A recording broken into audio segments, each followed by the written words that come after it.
नमस्कार, आप देख रहे हैं सिटी पोस्ट लाइव और मैं हूं आपके साथ प्रभाकर पांडे।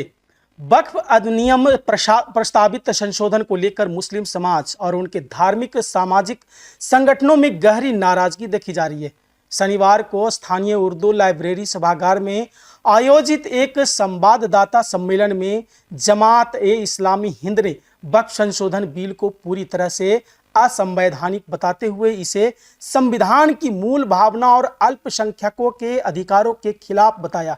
इस प्रेस वार्ता में जमात ए अमीर हल्का बिहार रिजवान अहमद, इस्लामी इमारत ए सरिया के काजी मुफ्ती रियाज अहमद, अमीर ए मुकामी अब्दुल रशीद वर्क और प्रोफेसर इकबाल हुसैन समेत अन्य प्रवक्ताओं ने केंद्र सरकार की मंशा पर सवाल उठाते हुए कहा कि यह संशोधन वक्फ ट्रिब्यूनल को कमजोर करने और प्रशासनिक नियंत्रण को बढ़ाने की एक कोशिश है।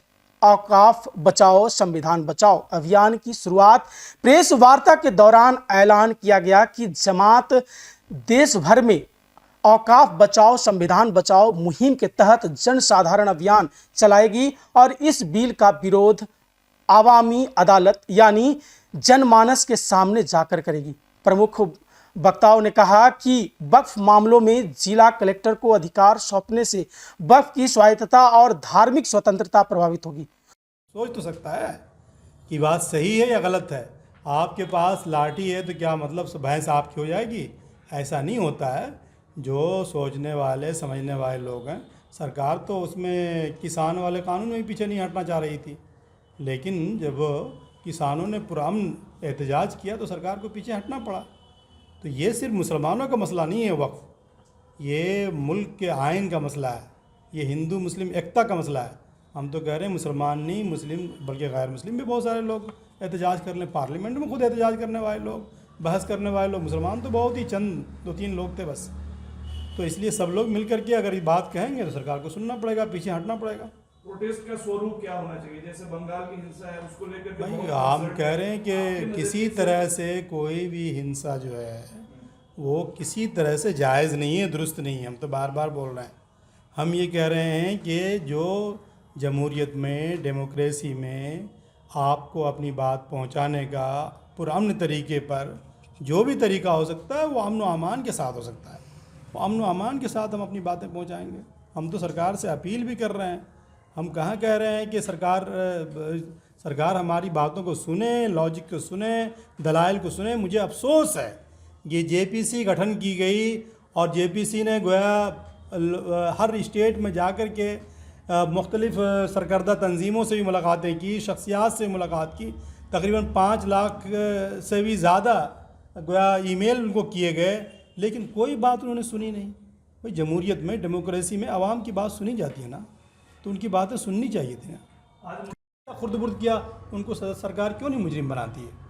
जमात इस्लामी की अगली रणनीति क्या है सरकार पर दबाव बनाने के लिए? अब जब ये कानून बन गया है, जमात इस्लामी नहीं, तमाम मुल्क के दीनी मिली जमात, मुस्लिम पर्सनल लॉ बोर्ड और ख़ुद इस मुल्क के जितने भी गोया इस कानून के ख़िलाफ़ जो लोग हैं, सब लोगों के पास 2 ही रास्ते रह जाते हैं। एक रास्ता तो अदालत का रास्ता है जिसके दरवाज़े खटखटाए जा रहे हैं और वहाँ सुनवाई भी शुरू हो चुकी है, और दूसरा रास्ता जो है अवामी अदालत का है, जिसके लिए आप लोगों को बुलाया गया है। हम राय अम्मा हमवार कर रहे हैं, लोगों के पास जाएंगे, आवाम के पास जाएंगे, खवास के पास जाएंगे, लोगों को बताएंगे कि ऐसे यहाँ कानून है। इस मुल्क में गोया सरकार को आवाम मुंतखब करती है, तो अवामी अदालत जो है वो बहुत बड़ी अदालत होती है। तो अवामी अदालत के दरवाज़े हैं, हम खटखटाना शुरू कर दिया है मुस्लिम पर्सनल लॉ बोर्ड ने, दीनी मिली जमातों ने, और ये पूरे मुल्क में, पूरी रियासत में, हर जगह ये बातें आवाम के दरमियान जमहूरी तरीके पर, पुरअमन तरीके पर, लीगल तरीके पर हम ले जाएंगे। और मुझे तवक्को है कि ये सियाह कानून जो है वापस होगा। जो इस वक्त के नाम पर आंदोलन की बात आप कर रहे हैं कि जनता की अदालत में जाएंगे, लेकिन क्या उसके नाम पर जो हिंसा हो रही है क्या वो वाजिब है? ये जो हिंसा होना तो बिल्कुल ही गलत है। हम किसी भी हाल में अमन व अमान को पामाल नहीं कर सकते। ये इस्लामी तालीमात के भी ख़िलाफ़ है और ये किसी तरह से इसकी इजाज़त नहीं जा सकती, और किसी ने हमारी तरफ से ये इजाज़त नहीं दी है।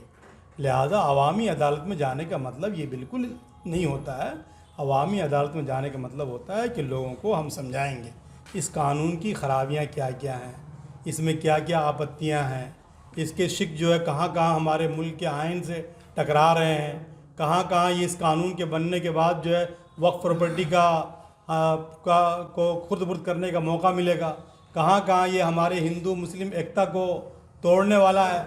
तो ये इन तमाम चीज़ों को अवामी अदालत में ले जाएंगे, राय आम्मा हमवार करेंगे, आवाम खुद इंसाफ करेगी, फैसला करेगी कि ये कानून सही है या गलत है। बंगाल में जो घटनाएं हो रही है वो क्या है? देखिए एहतजाज करने का हक़ तो सबको हासिल है, लेकिन हमने कहा कि लॉ एंड ऑर्डर को मेंटेन करना ये बुनियादी जिम्मेदारी है। अगर किसी ने किया है ये इस तरह की चीज़ें, तो हम तो किसी तरह से अमन व अमान को ख़राब करने वाला जो भी तरीका हो सकता है, जो भी चीज़ें हो सकती हैं, जो लोग कर रहे हैं उसकी हम मजम्मत करते हैं। वो उन्होंने गलत किया है, हम उसकी किसी तरह से इजाज़त नहीं दे सकते। जमहूरियत में, डेमोक्रेसी में अपना हक़ और अधिकार मांगने का आपको तरीका दिया गया है। पुराने तरीके पर हक़ और अधिकार आप मांगिए, और ये मांगना चाहिए, हम मांग रहे हैं। लेकिन वहाँ जो हो रहा है वो गलत है। हम तो कह रहे हैं कि जो भी गोया किसी तरह का अगर इस तरह की चीज़ें जो अमन व अमान को पामाल करने वाली हैं वो वहाँ नहीं, अगर यहाँ भी हो रहा है तो गलत है। अमन व अमान से समझौता नहीं किया जा सकता है। हाँ, अलबत्ता एहतजाज का हक़, अपनी बात कहने का हक़, अपनी बात पहुँचाने का हक़ हासिल है। वो जमहूरी तरीके पर, पुराने तरीके पर वो काम करना चाहिए, किया लेकिन सकता है। सरकार तो पीछे हटने का नाम नहीं ले रही है। जब वक्त बिल तैयार हो रहा था उस पर जो आपत्तियां आई तो 16 और अमेंडमेंट ऐड कर दिए गए, तो सरकार कहीं से नहीं पीछे हटने के मूड में दिख रही है। फिर इस तरह के प्रोटेस्ट का क्या फायदा? देखिए, सरकार पीछे हटने के लिए तैयार नहीं है, क्योंकि उनके पास अक्सरियत है। उनके पास गोया पार्लियामेंट, राज्यसभा में, लोकसभा में उनके मेंबरान की तादाद ज़्यादा है, तो आपने गोया तादाद की बुनियाद पर वो पीछे नहीं हट रही है। लेकिन जो आपने पार्लियामेंट की बहस आपने सुनी होगी, सुप्रीम कोर्ट के बहस आप सुनिए आप, तो उसमें जो लॉजिक, उन्होंने यह भी आरोप लगाया कि यह कदम मुस्लिम समाज की धार्मिक और सामाजिक संस्थाओं को कमजोर करने की साजिश है। संशोधन के तहत वक्फ बोर्ड में गैर मुस्लिम प्रतिनिधित्व को लेकर भी गहरी नाराजगी जताई गई। वक्ताओं का कहना था कि वक्फ बोर्ड जैसे धार्मिक सांस्कृतिक संस्था में ऐसे हस्तक्षेप की कोई संवैधानिक और सामाजिक वैधता नहीं है। वक्ताओं ने कहा कि यह विरोध all India Muslim personal law board के निर्देशों के अनुरूप है और देश भर के मुस्लिम संगठनों के बीच इस बिल के खिलाफ एकजुटता बढ़ रही है। तो फिलहाल इस खबर में बस इतना ही। आगे की खबरों के लिए देखते रहिए सिटी पोस्ट लाइव। धन्यवाद।